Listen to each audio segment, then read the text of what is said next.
Cuando despertó, el dinosaurio todavía estaba allí.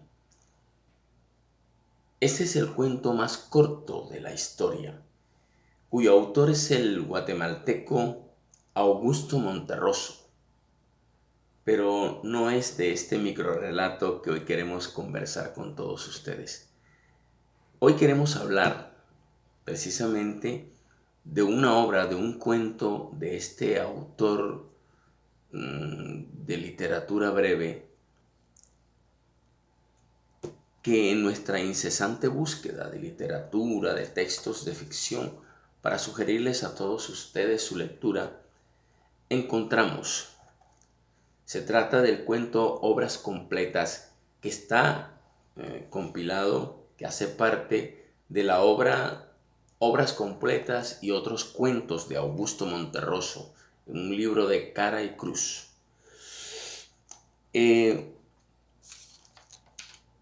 Augusto Monterroso, en este cuento Obras Completas, describe y critica agudamente, de manera contundente, yo diría que de manera alevosa, el papel de los críticos literarios. Y pone en el escenario, en las escenas y en la trama del cuento, dos personajes que para mí son totalmente, que están bien perfilados, bien elaborados.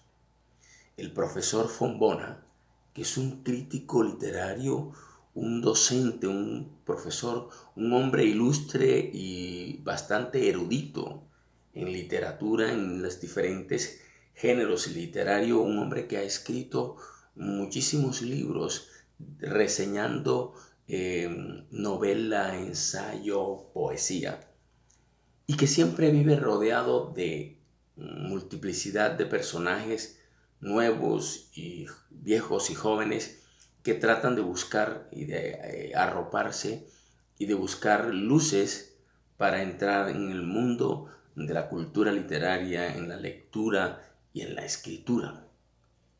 Allí llega a su círculo un joven llamado Feijó. Fombona, cuando escucha a Feijó leer sus textos poéticos, sus poemas,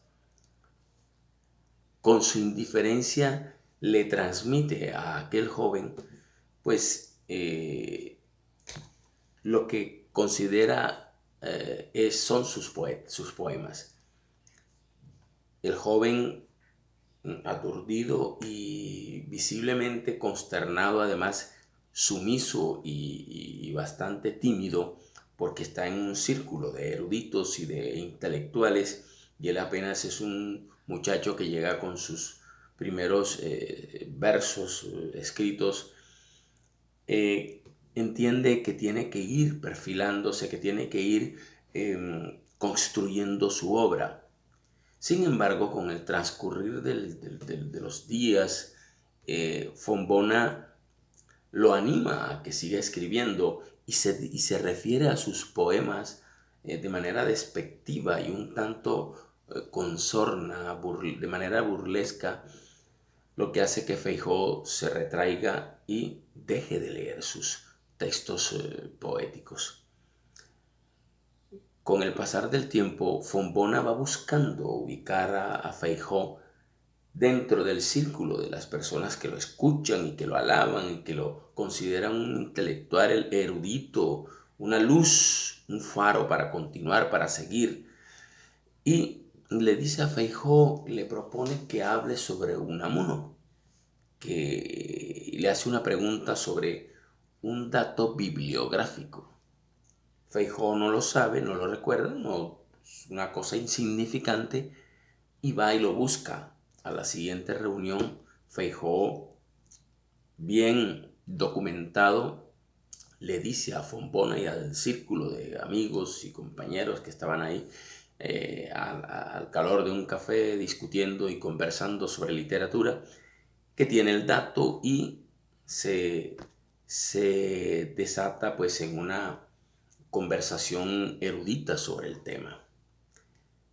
Feijó entiende que acaba de entrar en el círculo de los críticos y de estas personas que son reseñadoras de libros, y abandona su interés por la creación poética.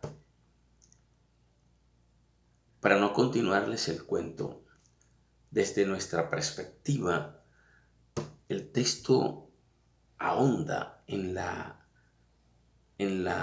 el trabajo de los críticos literarios, que generalmente, hay casos excepcionales, pero generalmente jamás han construido, han elaborado obra alguna. Son autores ni de poemas, no son autores de ficción, jamás han escrito un cuento, una novela, un relato breve, un relato corto, o un cuento breve, un microrrelato. O jamás han enhebrado 3, 4 o 5 versos seguidos en un poema. Para resumir, Feijóo termina siendo un crítico más, desestimulado por el profesor Fombona, quien en el fondo sabe que Feijóo es un creador en ciernes pero incipiente, que necesita formación. Y Feijóo no intenta volver a crear, no insiste como el creador genuino que es, y se desvía hacia la crítica, hacia la reseña, que es una labor lícita, de bastante historiografía, pero que no es creación. Bueno, en algunos casos, si fuera un ensayo, podría ser se podrían construir textos creativos. De todas maneras, es importante que ustedes, como sugerencia nuestra, lean el texto, el cuento Obras Completas de Augusto Monterroso, el autor del dinosaurio, el microrrelato o el relato o el cuento más breve de la historia. Está en un libro que se llama Obras Completas y otros cuentos de Augusto Monterroso, del grupo editorial Norma. Esta es nuestra sugerencia para todos nuestros seguidores en nuestro canal aquí por YouTube.